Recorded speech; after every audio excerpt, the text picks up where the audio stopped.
Certainly. We are also Thank you so much.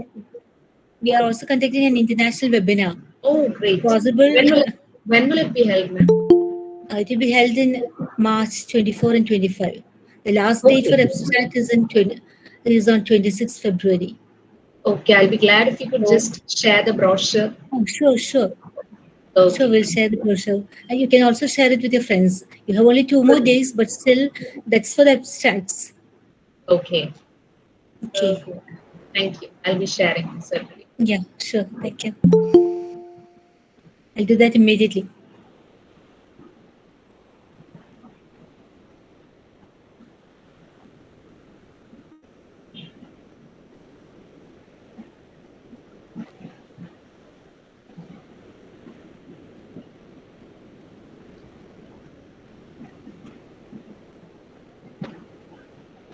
And it's nice that you're friends, because that means that Silpa will have greater confidence.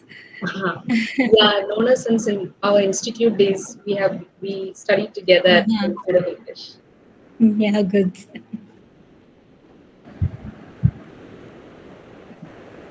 So, sister, we will start exactly at 7:30. Yes. Okay. There's 1 more minute. Yeah. And actually, this is a small group of researchers. So it's a small program. But still, the ones who are in it are actively involved, and we are all dedicated to this. Great.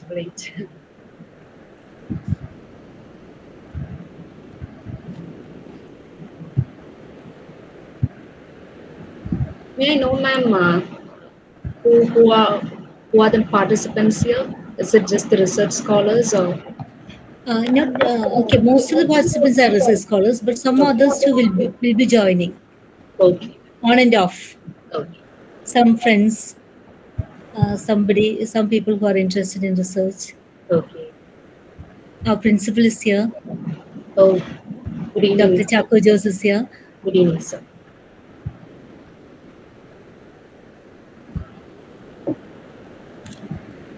Our students are having their semester exams, PG students. Otherwise, some of them too will be joining.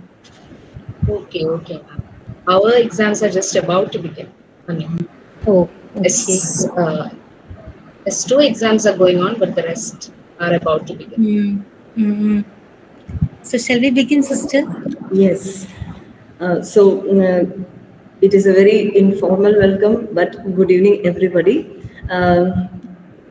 Welcome to this Chrysalis gathering of researchers on the whole, same time, same day of the week. Chrysalis is actually a gathering of researchers. We all are researchers. So welcome to Dr. Chako Jose, Principal of St. Aloysius College. Welcome to Dr. Betsy Paul, Research Coordinator and Head of the Department. And in a special way, welcome to Dr. Sharon, Cunha, Chair of today's session. And welcome to all of the research scholars who are there and who are yet to join to this meeting today. Today is the 12th weekly lecture of this series. And let us remember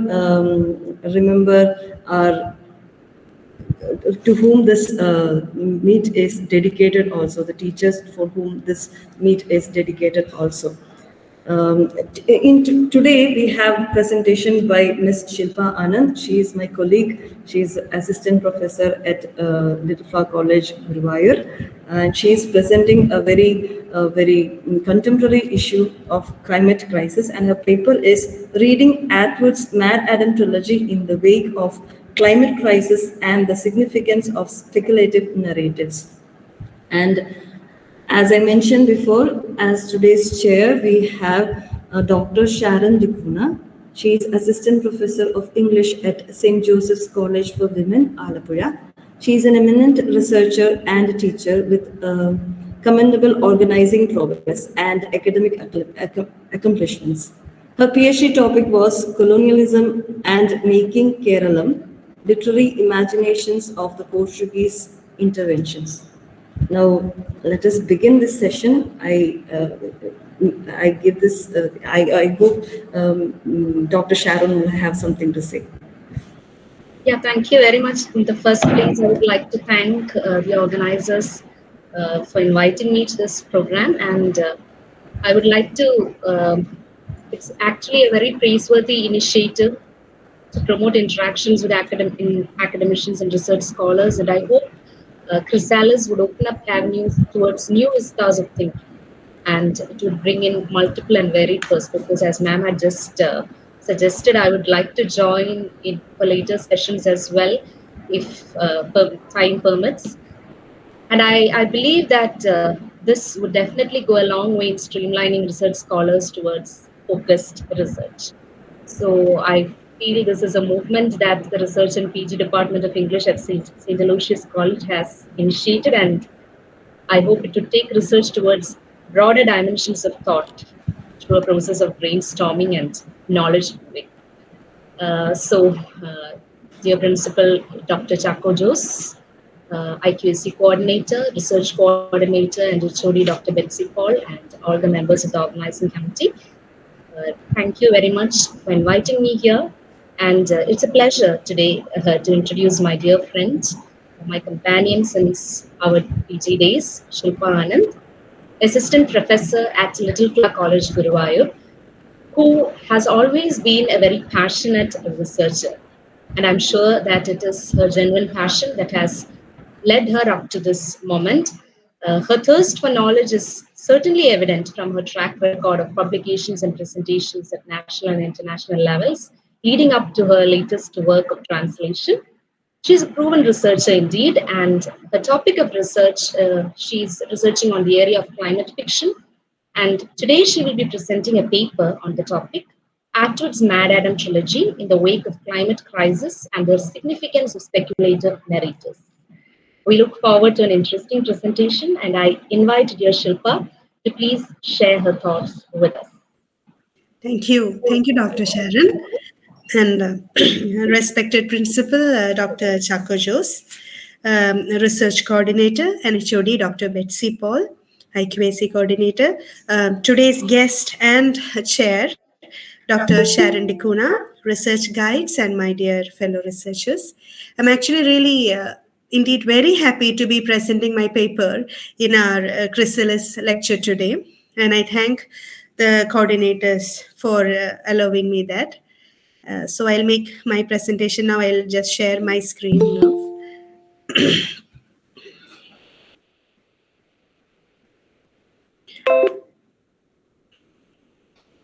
Is my screen visible?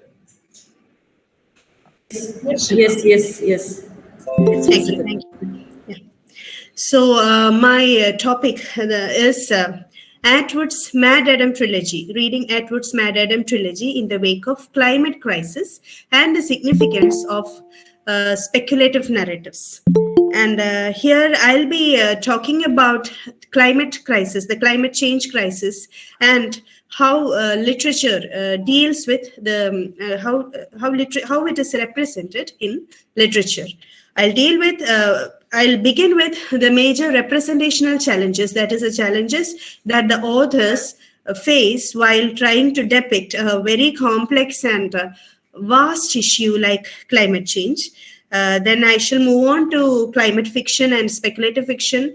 Then I shall try to focus on Margaret Atwood's Maddaddam Trilogy and how the author has tried to depict climate change in her trilogy.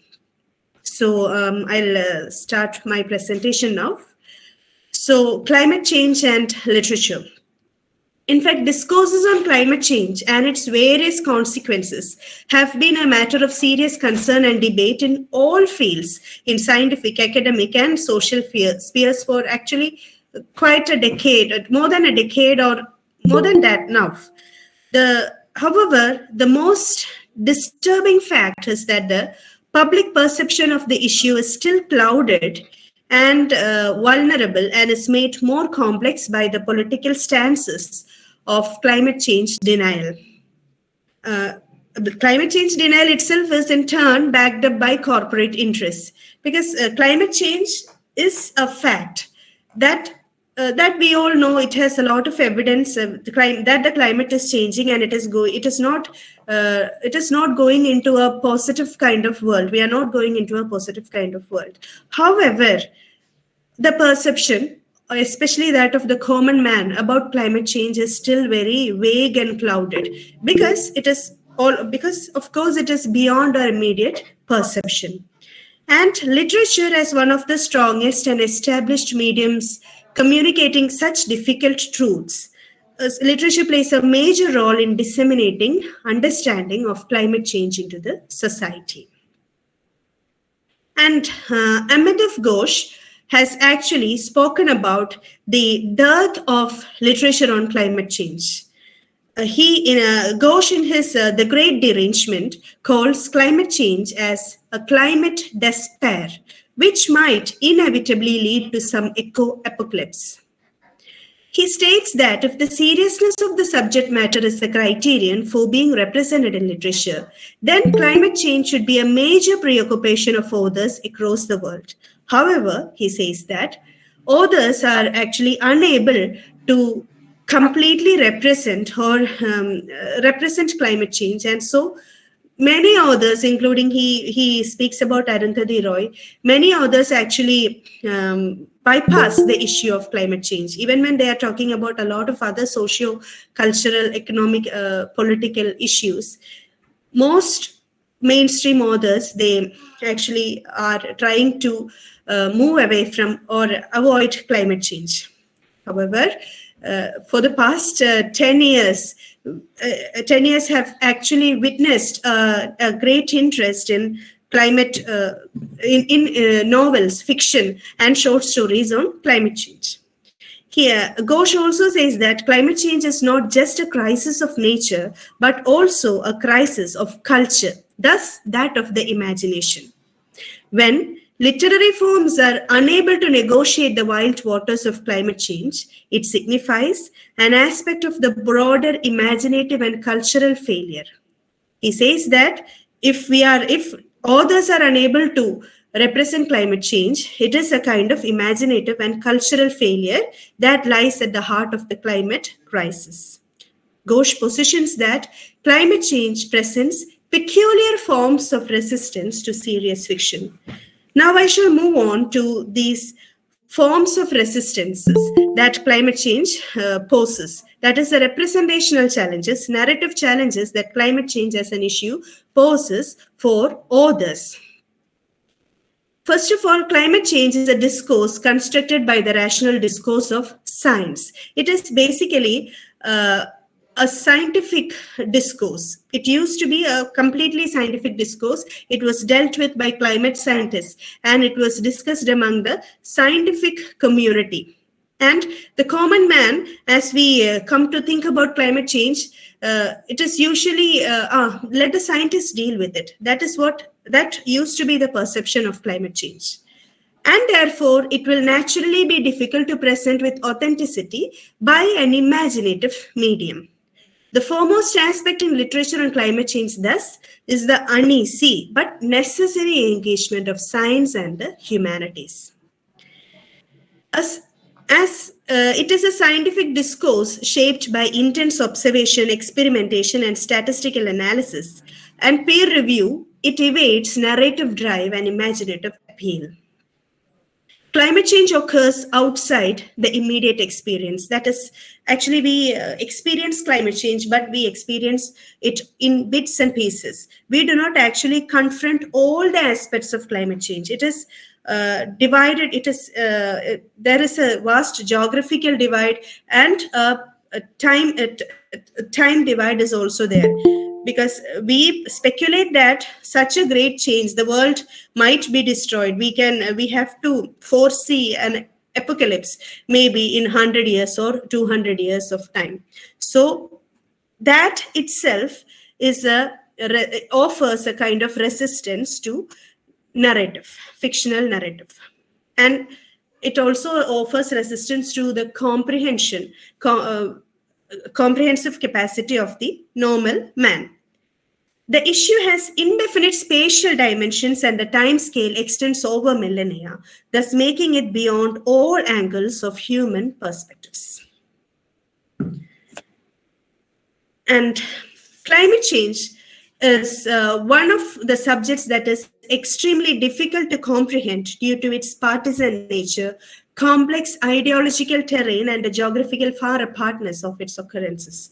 Of course, there is a partisan nature and the ideologies, the thought processes that goes behind or that lies behind the climate change crisis itself is very complex, because we have a large group of people, very powerful people, who deny climate change, and there are a lot of people who are confused about what to do about climate change, and a lot of political influences behind economic political influences behind the ideological discourses on climate change. That itself makes it an extremely difficult idea to conceive of. However, it is crucial that literature should address the backgrounds of political and corporate interventions and the related issues of repletion of fossil fuels, diminishing resources, unequal distribution of resources, issue of the consequences being faced by communities that have no share in the causes of climate change, etc. Critics like Adam Trexler and Edlin Jones-Putra speak about how climate change demands eco-criticism or literature itself to move beyond its long-standing interests and adopt unconventional narrative forms, and should go for innovations in characterization and also for a reassessment of methods and approaches. It is kind of authors should take up the responsibility of experimenting narrative forms in dealing with climate change. In spite of these challenges, great numbers of authors are now seen to venture on the theme, experimenting on narrative forms, thematic representations, and space and time construction. And while narrative climate change, mostly authors tend to depict climate change through the modes of climate fiction, science fiction, speculative fiction, disaster narratives, post-human scenarios, survival narratives, or the basic climate change narrative method is apocalyptic and post-apocalyptic narratives. But however, there is a problem of compartmentalizing these genres. We can find survival narratives, apocalyptic and post-apocalyptic narratives coming together. All these things coming under the genre of science fiction. It can be seen singularly or in combination, in different combinations. And most narratives on climate change involves a mixture of all or some of these narrative categories. Now, coming to the genre of climate fiction, any kind of fiction, it is literature that deals with climate change and global warming. Basically, it is literature that deals with climate change and global warming. Even though the term came to be used only during 2010s, it was actually first used by a journalist named Dan Bloom. The theme of climate change was actually present in literature since the 20th century. Climate fiction is actually in its formative stage, and therefore it has not yet completely conceived of ways of narration and presentation. And the importance of bringing in a genre of climate fiction is that if not for the genre category of climate fiction, various works of climate change would have been variously categorized under science fiction, fantasy, scientific thrillers, survival narratives, and either singularly or in different combination. Thus, as critics say, it might lose the significance that it should actually get. Now, moving on to speculative fiction.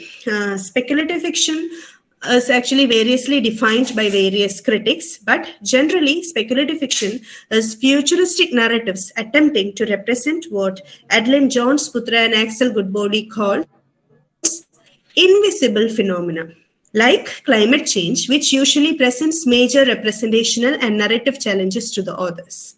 Issues like climate change are able to influence and alter every matter in the established world system, and also poses the double challenge of being intangible and abstract. Such issues are intangible and abstract. I would be coming to the concept of hyperobjects later on.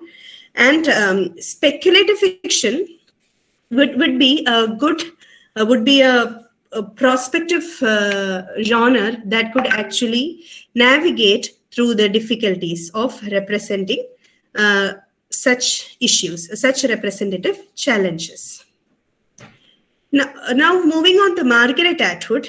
Atwood herself has repeatedly said that she likes to call her works speculative fiction rather than the usual generic dimension of climate fiction. She defines her understanding of speculative fiction as imagination of the future, which is grounded on the present socio-scientific reality. That is, she says that by speculating upon the present world situation, the author is trying to give a logical projection of the possible future, of one of the many possible futures, and which would actually seem to the reader to be entirely possible, given the present socio-scientific scenario. And thus, that will create awareness among the readers. Speculative fiction does not resort to flights of fancy involving Martians or flying saucers, and she categorizes under fantasy. She says, I quote, "For me, speculative fiction means things that really could happen but just hadn't completely happened when the authors wrote the books." Now I'll move on to Margaret Atwood's fictional futures. Many of Atwood's works are futuristic. She speaks about what might happen. She speculates about, she imagines a future world. Atwood has been hailed as a prophet of dystopia by the New Yorker in an article by Rebecca Mead. Mead says, her fiction has imagined societies riddled with misogyny, oppression, and environmental havoc. These visions now feel all too real. Mead actually said this in the year 2017. Now, in 2022, we might feel that all these things are all the more real than that was in 2017.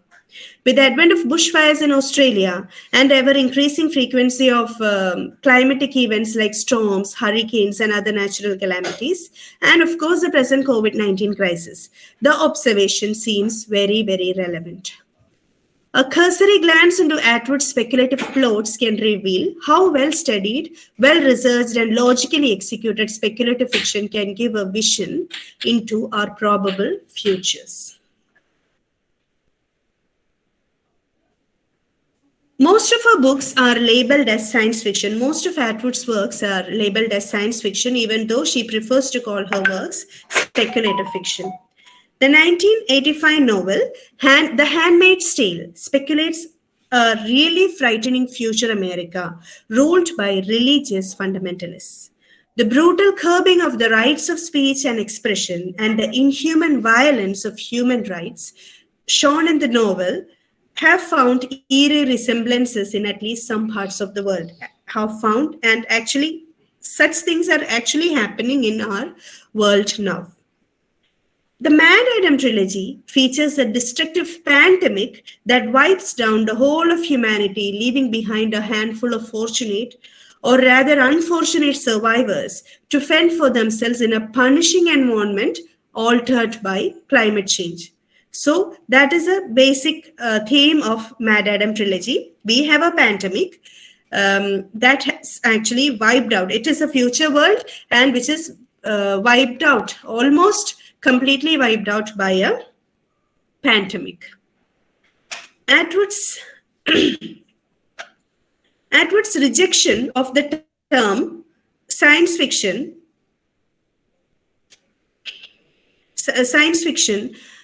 is because that she doesn't want to bring in things that would not actually happen.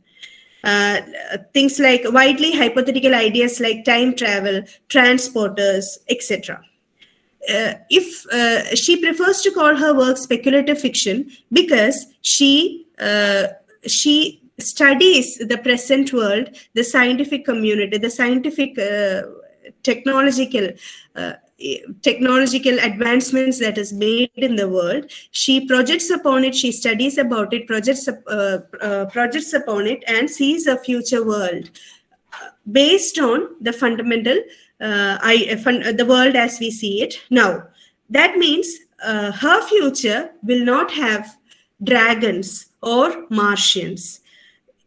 What is entirely possible will, given the way of the world, will only be there in her fiction. That is why she tries to call it speculative fiction. And in the case of the Maddaddam trilogy, which is usually listed under the genre of climate fiction, most of her speculations have turned out to be true in various degrees. About Maddaddam trilogy, the future world that is represented by the trilogy, the world is altered in dynamic proportions from the world as we see it now. The three books are Oryx and Crake, which was published in 2003, The Year of the Flood, published in 2009, Maddaddam, published in 2013. In the work, we see two futures. And one is the future altered by climate change, which we see through the memories of the survivors of the apocalypse, mainly through the memories of Jimmy, Toby, and Ren. Then we have the second kind of future, that is the post-apocalyptic future.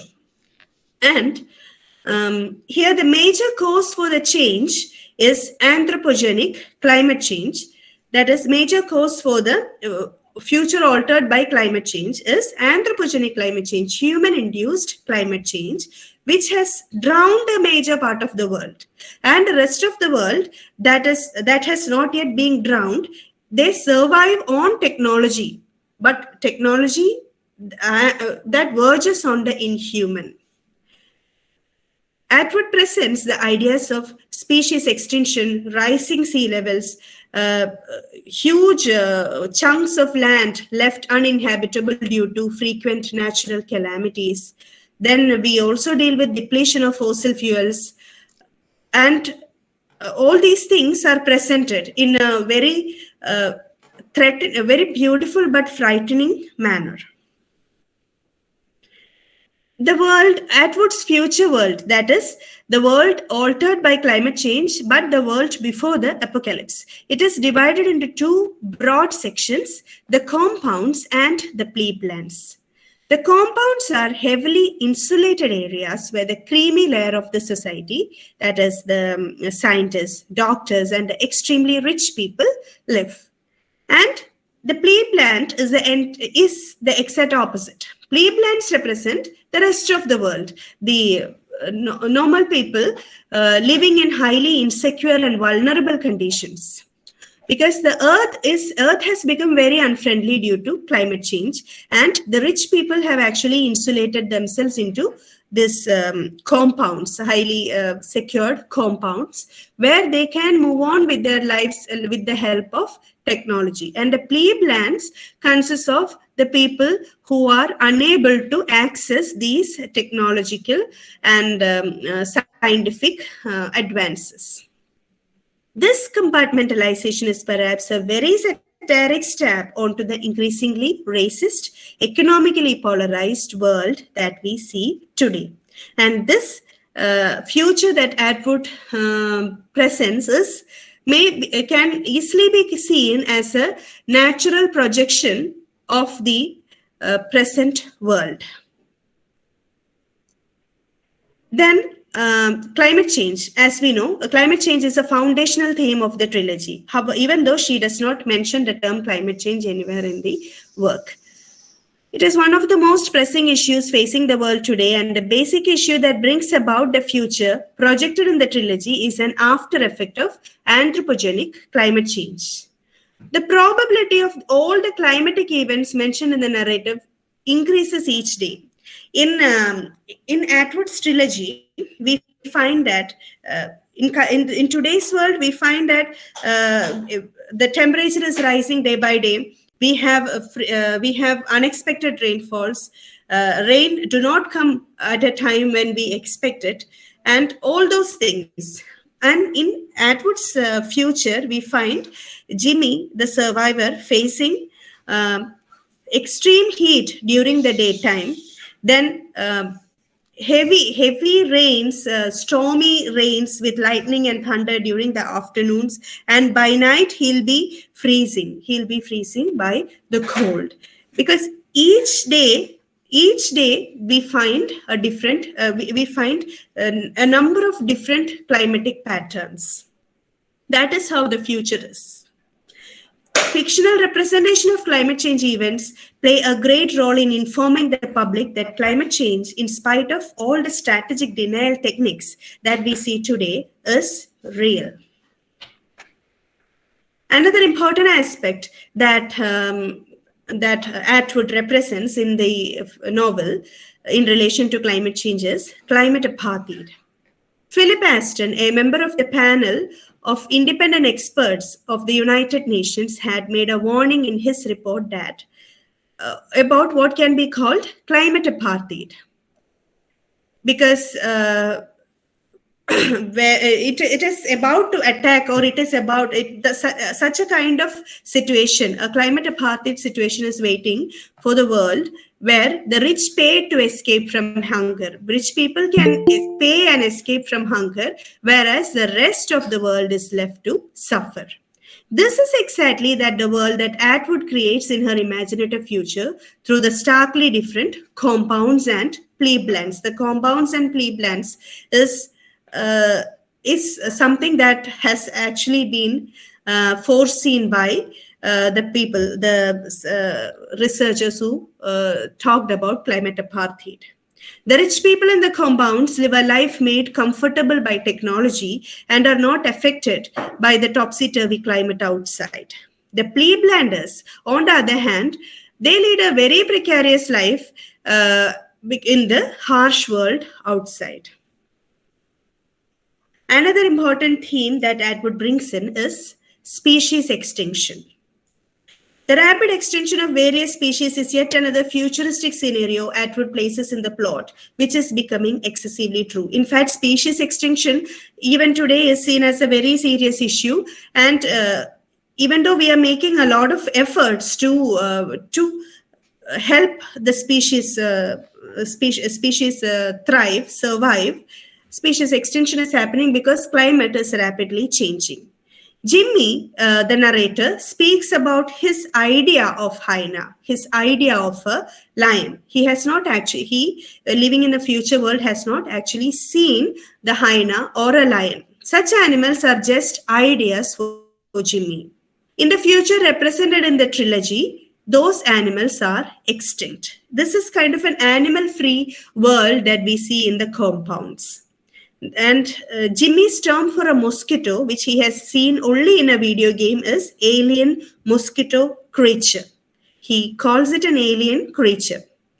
And the only animals that Jimmy has actually seen are the bioengineered splices that the compound scientists had made for business and fun. That is a very important theme, or a very important aspect about the anthropocentric nature of our life that is mentioned. Even though animals are dying, as many species are becoming extinct, human beings are, through technology and science, they are actually making amends for it, not for the world, not for the nature, but for themselves. They make splices of animals. Some they make for business and others for fun. Snats is one of such a bioengineered animal. It is a mix of a snake and a rat. Rakungs, bioluminescent rabbits, lyobams, etc. Lyobam is a mix of lion and lamb. So the only animals that actually Jimmy and his generation has actually seen are these engineered splices. Playing God. This is a severe take on the anthropocentric nature of the present world. Trilogy depicts a future wherein people finds pleasure in playing God. Because as all the animals have gone extinct now, people are actually creating animals just for fun. A quote from the text: "To create an animal was so much fun," said the guys doing it. "It made you feel like God." One of such created animals is a pigoon. A pigoon is a huge bioengineered pigs with actual human properties with multiple internal organs. That is a pigoon made for a heart. A heart pigoon will have multiple hearts in it. A kidney pigoon would have multiple kidneys in it, which can actually be used by human beings. They are customized to be used by people when their own organs weaken with age. Such pigoons are produced and reared in the compounds. And this particular operation is called the Operation Immortality Project. That is a very severe take on the anthropocentrism that is being celebrated by human beings. Food scarcity. Images of food and water is a recurring metaphor in the trilogy, and it points towards a very probable future with no real food to eat. Jimmy remembers his birthdays during childhood, when a genuine cake, a cake within quarts, which is really difficult to come by in those days, would be procured. A genuine cake is a rarity. And Jimmy is told by his parents that chicken ops is a food item that they would get in supermarkets. Jimmy is told that a chicken ops that is available in the compound mess tastes almost exactly like real chicken they used to get in earlier days. Jimmy has not actually tasted, or Jimmy has not actually seen a chicken, and his father tells him that the chicken ops is almost this exact replica of chicken we had in earlier days.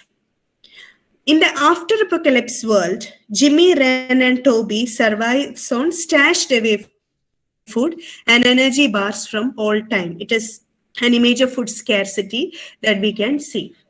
That is, in the after-apocalypse world, there is no technology to produce or procure artificial food. So they find it really very difficult to survive without any kind of food. Then the pandemic. In the novel, the pandemic is a man-made pandemic, but it has an almost uncanny resemblance to our current COVID-19 crisis. And the novel depicts in very frightening detail the loneliness, insecurity, and vulnerability that a virus can steep humankind into. And of course, the days of lockdown were perfect instances of all the helplessness that Jimmy and the other survivors feels during the pandemic and the after pandemic times. And this is what Atwood conceived of in 2003. She speculated a future in 2003. Then comes the post-pandemic future. Atwood's conception of the pandemic is of a greater proportion. Of course, it almost the whole of humanity is wiped off in the pandemic. Then the survivors, they find life a daily adventure, saving themselves from the spliced animals, that is, the bioengineered animals of their own make. The pigoons and raccoons are the new other, whom the survivors should either win over or make friends to live with. The pigoons are made for making humans immortal. So they have the human capacity to think, and they have a lot of human characteristics. So it is not easy it is kind of an equally powerful enemy that they have now.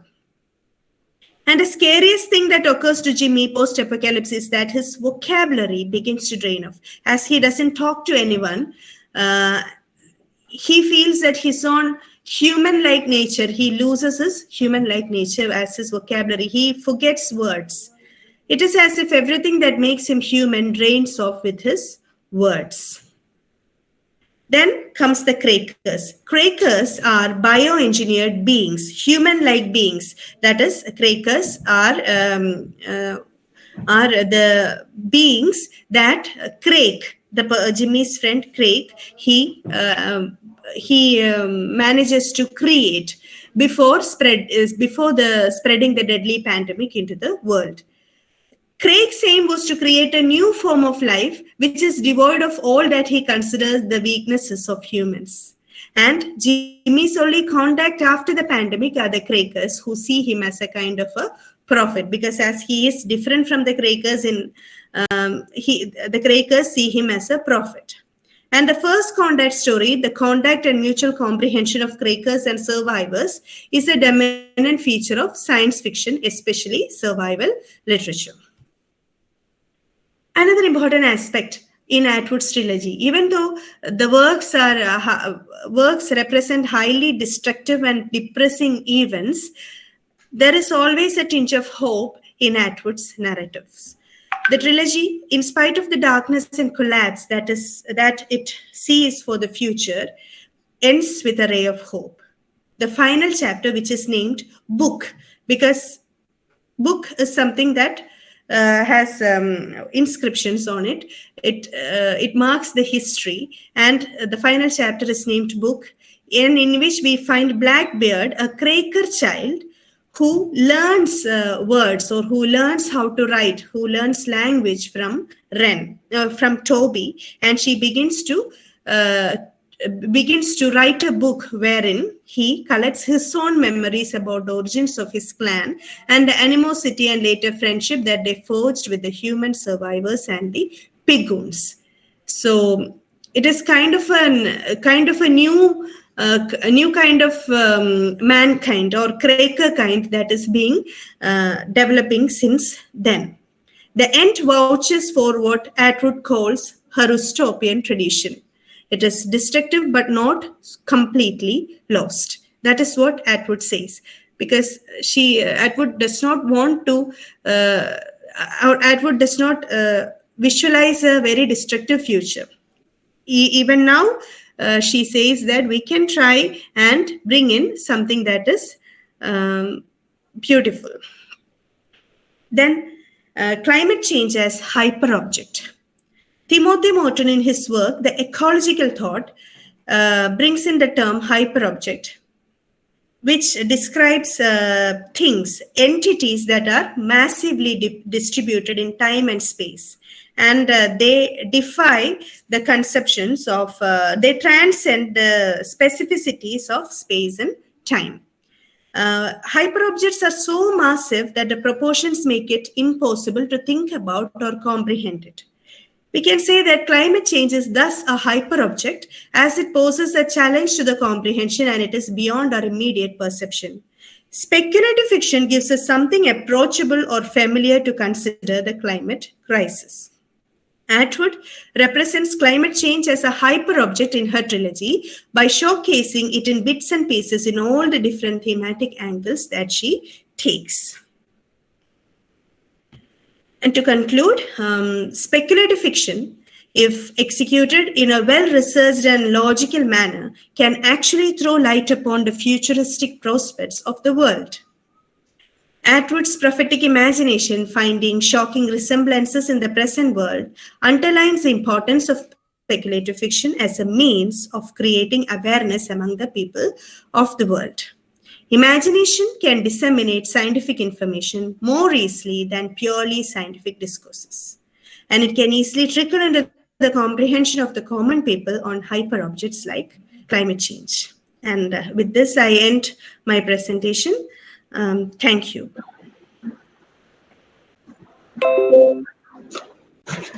Hello, Shilpa. Hello. You hear me? Dr. Sharon. Hello? Yes. Thank you for that very learned and well worked out presentation. And I was struck by the way in which you try to bring about an awareness of climate change, especially the way in which climate fiction has emerged as a very important um, genre in literature, the representational challenges that are posed by the genre. You also talked about Atwood's take on it, the prominent features of Atwood's works, and you also focused predominantly on Atwood's Maddaddam trilogy, the representation of climate change in the works, how she conceives of a post pandemic future, and also a very interesting notion of climate change as hyperobject. So, in a way, you've given us a very good awareness of the genre about climate apathy. That was another important and interesting notion that you explained. Species extinction, which is something that all of us are about to face. We are in the course of facing such destructive processes. And you also underline the complexities of depicting such a multifarious issue in the realm of literature. So I think certainly your presentation deserves discussion and deliberation. There are two respondents to the session as well. So I would like to invite Sister Teresa J. Helois, research scholar, St. Aloysius College, to please respond to Shilpa's presentation. Thank you, madam. Shilpa, it was really a very wonderful and organized way of presentation. We were actually trying how, in this time, interdisciplinary action is required for regarding climate change, and you were trying to elaborate on the various elements Atwood has brought in her speculative fiction, like climate apathy, climate change, species extinctions, playing God, etc. And you try to show how similar her speculations are very similar to what we see today. So it was really a very wonderful presentation. This is what I have. Thank you, dear sister. Um, Ms. Anita Jo's research scholar, St. Aloysius College, would also be responding to Shilpa's presentation. I invite her to please share her thoughts. Thank you, ma'am. Thank you, Shilpa Miss, for your insightful observations. First of all, you spoke about the climate crisis, about speculative narratives, and their relevance with respect to Margaret Atwood's Maddaddam trilogy. So I thought I would just share a few observations regarding speculative fiction, especially because we tend to use speculative fiction interchangeably